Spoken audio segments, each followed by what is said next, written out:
Hello students, स्वागत है आपका एडू फ्यूचर चैनल पे।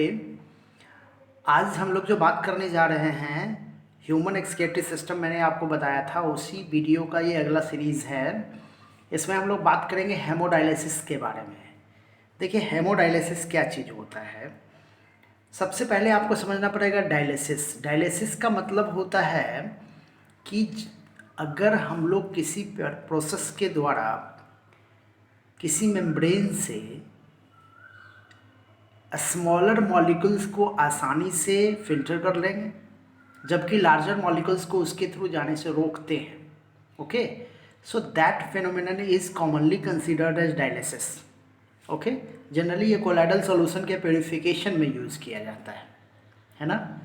और हेमोडायलिसिस जब आ गया, इसका मतलब क्या है? हेमो जब टर्म आ गया, इसका मतलब ब्लड, मतलब कहीं ना कहीं ये ब्लड के प्योरिफिकेशन से रिलेटेड है।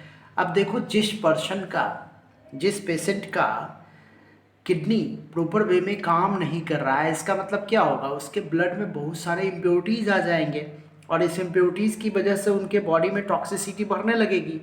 तो टॉक्सिसिटी बढ़ने लगेगी तो कहीं ना कहीं कुछ ऐसे सिस्टम की ज़रूरत है जो क्या करेगा, जो उस टॉक्सिसिटी को हटाने में मदद करेगा। एक्चुअली में देखो, ये एक टेम्पररी व्यवस्था है।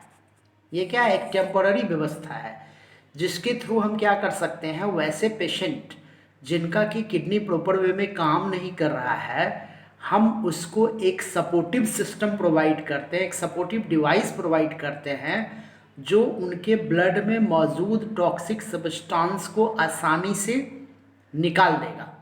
ओके, इस प्रोसेस में लगभग 3 से 4 घंटे का समय लगता है। सप्ताह में 2 से 3 बार ये काम करवाया जाता है वैसे पर्सन के लिए जिनका किडनी प्रॉपर वे में काम नहीं कर रहा है। तो इसको हम लोग बोलते हैं आर्टिफिशियल किडनी। देखो, वही मैंने बताया है, technique used artificial kidney for those people whose kidney is not functional. Okay, अब इस टेक्निक में हम लोग क्या यूज करते हैं? एक स्पेशल डिवाइस है जिसका नाम है डायलाइजर, है ना। उस डायलाइजर में आपको मिलेगा डायलाइजिंग फ्लूइड मिलेगा और सेलोफेन ट्यूब मिलेगा। देखो, डायलाइजिंग फ्लूइड जो होता है ना, इसका कंपोजिशन ये ऑलमोस्ट आपके ब्लड के प्लाज्मा के इक्विवेलेंट होता है, जबकि सेलोफेन ट्यूब एक ऐसा ट्यूब होता है जो सेलेक्टिव परमिएबिलिटी प्रोवाइड करता है between the body fluid and dialysing solution. चूंकि डायलाइजिंग सॉल्यूशन जो है, जैसे मान लो ये आपका सेलेक्टिव परमिएबल मेम्ब्रेन है और ये डायलाइजिंग सॉल्यूशन है, तो सेलेक्टिव परमिएबल मेम्ब्रेन और के अंदर मान लो ब्लड प्लाज्मा है, बाहर भी जो फ्लूइड है ना, मतलब डायलाइजिंग सॉल्यूशन जो है, ये जो फ्लूइड आप देख रहे हो, इसका भी कंपोजिशन आपके ब्लड प्लाज्मा के इक्विवेलेंट ही है। मान लो ये डायलाइजिंग फ्लूइड है तो इसका कंपोजिशन आपके ब्लड प्लाज्मा के इक्विवेलेंट ही है ना। तो ऐसे कंडीशन में क्या होगा कि अगर मान लो इस फ्लूइड के अंदर नाइट्रोजनस मटेरियल ज़्यादा है, चूँकि ये पेशेंट का ब्लड है, तो नाइट्रोजनस मैटर क्या हो जाएगा, डिफ्यूज्ड आउट कर जाएगा सेलोफेन ट्यूब के द्वारा इस पर्टिकुलर फ्लूइड में। ओके, कुछ इसी मैकेनिज्म पे काम करता है ये। तो देखिए, वही मैंने बताया है यहाँ पे कि cellophane tube placed in dialysing solution whose constituent equivalent to blood plasma, है ना। वो उसका कंस्टिट्यूएंट जो होता है वो ब्लड प्लाज्मा के इक्विवेलेंट ही होता है।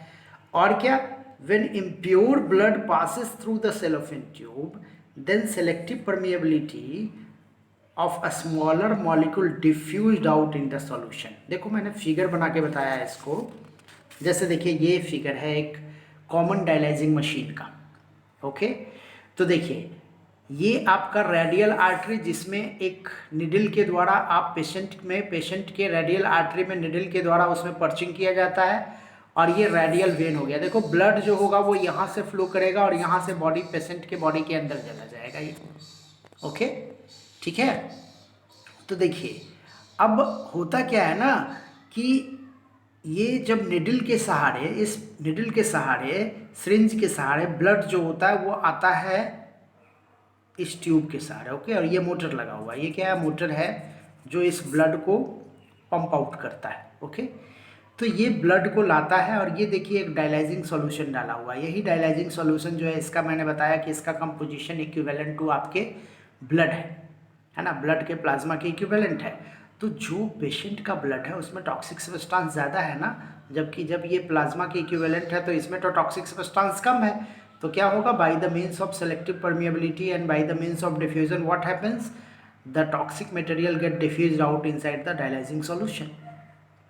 ओके, और इस डायलाइजिंग सॉल्यूशन को हम बार बार चेंज करते हैं। देखिए इधर से यहाँ से हम नया डायलाइजिंग सॉल्यूशन इंट्रोड्यूस करते रहते हैं इसके अंदर में with the help of compressor, जिसमें कार्बन डाइऑक्साइड होता है। एक नया डायलाइजिंग सॉल्यूशन हम इसमें बार बार इंट्रोड्यूस करते रहते हैं, क्योंकि जैसे जैसे इसमें टॉक्सिक सब्सटेंस घुलेगा तो टॉक्सिक सब्सटेंस के घुलने की वजह से क्या होगा कि इसका जो कॉन्सेंट्रेशन लेवल होगा वो चेंज कर जाएगा ना।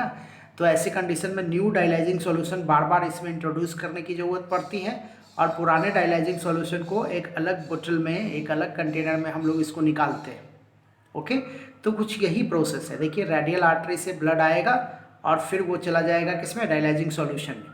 अच्छा, यहाँ पे हम लोग करते क्या है कि जो ब्लड इसके अंदर आता है ना, उस ब्लड का टेम्परेचर लगभग 0 से 4 डिग्री सेल्सियस के बीच रखा जाता है। ओके, और जब वो इस सोल्यूशन में आया उसके बाद जब फिल्टर हो गया तो देखिए यहाँ से फिर उसको क्या किया जाता है, उसका टेम्परेचर को मेंटेन करते हैं हम लोग। टेम्परेचर मेंटेन करने की वजह से क्या होता है कि वापस अगर जब बॉडी में जाएगा तो इसका टेम्परेचर जो होगा वापस अपने लेवल में आ जाएगा। ओके, चूँकि ये इस टेम्परेचर पे ब्लड आप सप्लाई नहीं कर सकते पेशेंट को, है ना, तो ये प्रोसेस अपनाया जाता है। और साथ में इसमें कुछ मिला दिया जाता है एंटीकोगुलेंट भी, जिसकी वजह से कि क्या हो, ये ब्लड जमे नहीं। ये भी बहुत इंपॉर्टेंट बात है। ओके, तो इस तरह से ये पूरा का प्रोसेस जो होता है वो चलता रहता है। आगे देखते हैं हम लोग अब इसमें। देखिए मैंने बताया है कि blood supply given to this device by radial artery, है ना, रेडियल आर्टरी के द्वारा हम इसमें ब्लड सप्लाई करते हैं पेशेंट का, और रेडियल वेन से उसको फिर वापस पेशेंट के बॉडी में डाल देते हैं। देखिए मैंने यही बताया अभी आपको। देखिए रेडियल आर्टरी से हम ब्लड लेंगे और रेडियल वेन से वापस पेशेंट के बॉडी के अंदर डाल देंगे। लेकिन ये जो ब्लड आ रहा है उसमें टॉक्सिक सब्सटेंस ज़्यादा है, जबकि ये ब्लड जो पेशेंट के बॉडी में जा रहा है उसमें टॉक्सिक सब्सटेंस कंपैरेटिवली कम है। ओके, आगे क्या है भाई, fresh dialysing solution continuously required for further process, use dialysing solution removed out, है ना। देखो मैंने क्या बताया कि फ्रेश डायलाइजिंग सॉल्यूशन जो है वो बार बार इसके अंदर जाता रहता है, और ओल्ड डायलाइजिंग सॉल्यूशन जो होता है बार बार निकलता रहता है। वही चीज़ बताया गया है। अब देखो ये प्रोसेस जो है वो लगभग 3 से 4 घंटे का समय लेता है। इस प्रोसेस में लगभग 3 से 4 घंटे का समय लगता है।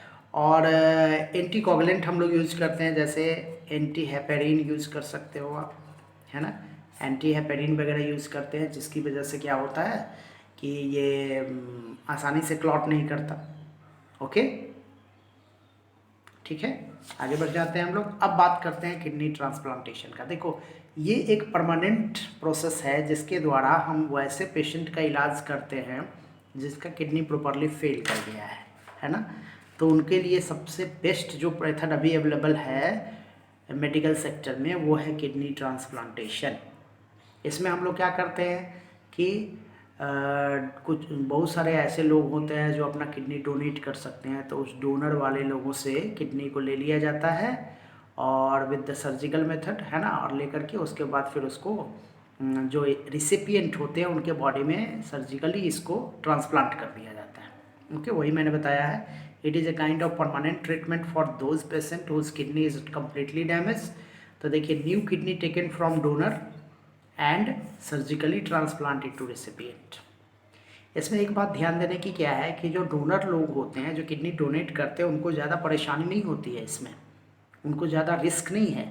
लेकिन जो रेसिपिएंट होते हैं उनको ज़्यादा रिस्क होता है। एक्चुअली में हमारा बॉडी का इम्यून सिस्टम, हमारे बॉडी का जो इम्यून सिस्टम होता है ना, वो दूसरे किडनी को या दूसरे बॉडी पार्ट्स को रिसीव नहीं कर पाता है ना। हमारे बॉडी का जो इम्यून सिस्टम है वो कहीं ना कहीं उसका अपोज करता है।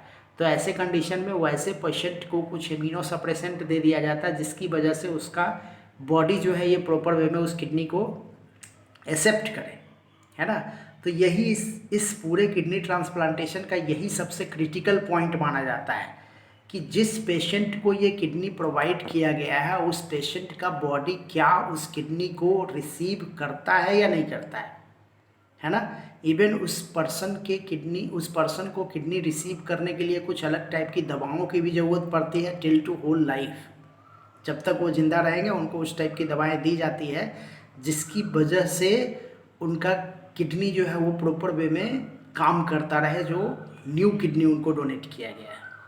ओके, अब देखिए मैंने कुछ डेटा प्रोवाइड कर दिया है आपको कि पहला किडनी ट्रांसप्लांटेशन जो था वो बॉस्टन में किया गया था डेविड ह्यूम और जोसेफ केली के द्वारा 1954 में, जबकि इंडिया में ये सबसे पहले 1971 में किया गया था सीएमसी वेलोर में। कुछ डॉक्टर्स टीम्स अवेलेबल थे, उस डॉक्टर टीम के द्वारा ये फर्स्ट किडनी ट्रांसप्लांटेशन इंडिया में किया गया था सीएमसी वेलोर में, क्रिश्चियन मेडिकल कॉलेज वेलोर।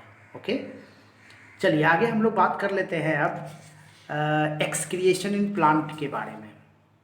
देखिए प्लांट का जो अगर मैं एक्सक्रिएशन बताऊं आपको तो प्लांट में बहुत ज़्यादा कम्प्लेक्स सिस्टम नहीं होता है एज़ कम्पेयर टू एनिमल्स, और प्लांट चूँकि उसका मेटाबॉलिक रेट भी कम है तो उसमें प्रोडक्ट ऑफ जो ये होता है वो भी कंपैरेटिवली कम होता है। तो देखिए प्लांट का कौन कौन सा एक्सक्रीटिव प्रोडक्ट है ये आपके लिए ज़्यादा इंपॉर्टेंट है। जैसे राइपेंड फ्रूट, आप देखते होंगे फ्रूट जो बहुत ज़्यादा राइप कर जाता है अपने आप गिर जाता है। वाटर रिलीज होता है ट्रांसपिरेशन के द्वारा in the means of water vapour, है ना, वाटर वेपर के फॉर्म में ट्रांसपिरेशन में क्या होता है एक्स्ट्रा वाटर प्लांट रिलीज कर देता है। फोटोसिंथेसिस में देखिए oxygen as a excretive product है, साथ में डेड लीव्स हो गया, बर्ड्स हो गया, बार्क हो गया, ये सब भी एक्सक्रीटिव प्रोडक्ट के रूप में प्लांट का लिया जाता है। कुछ ऑर्गेनिक क्रिस्टल जैसे रेजिन्स हो गया, गम्स हो गया, लैटेक्स हो गया, ये सब भी रिलीज़ करते हैं बहुत सारे प्लांट, और रेस्पिरेशन के थ्रू कार्बन डाइऑक्साइड रिलीज होता है। तो इस तरह से हमारा जो टॉपिक था एक्सक्रिएशन ये आपका फिनिश हो गया, और साथ में ये लाइफ प्रोसेस का जो पूरा टॉपिक आपका था क्लास 10 का ये भी आपका फिनिश हो गया है। अब इसके बाद का जो हमारा टॉपिक होगा वो होगा कंट्रोल एंड कोऑर्डिनेशन। तो मुझे विश्वास है कि आपको ये सारा टॉपिक बहुत अच्छे ढंग से समझ में आ गया होगा। आप इस टॉपिक को बार बार रिवाइज कीजिए और इसके क्वेश्चंस को सॉल्व करने की कोशिश कीजिए। ये क्वेश्चंस टेलीग्राम, हमारे चैनल टेलीग्राम को फॉलो कीजिए। आप टेलीग्राम अगर आपके पास नहीं है तो आप उसको अपने गूगल प्ले स्टोर से जा कर के उसको डाउनलोड कर लीजिए अपने मोबाइल में, और आप हमको टेलीग्राम पे फॉलो कीजिए। टेलीग्राम पे ये इससे रिलेटेड सारे क्वेश्चंस अवेलेबल हैं। अगर आपको उस क्वेश्चंस में कुछ डाउट है तो आप हमसे पूछ सकते हैं। बहुत बहुत धन्यवाद आप लोगों का एडू फ्यूचर चैनल पे बने रहने के लिए।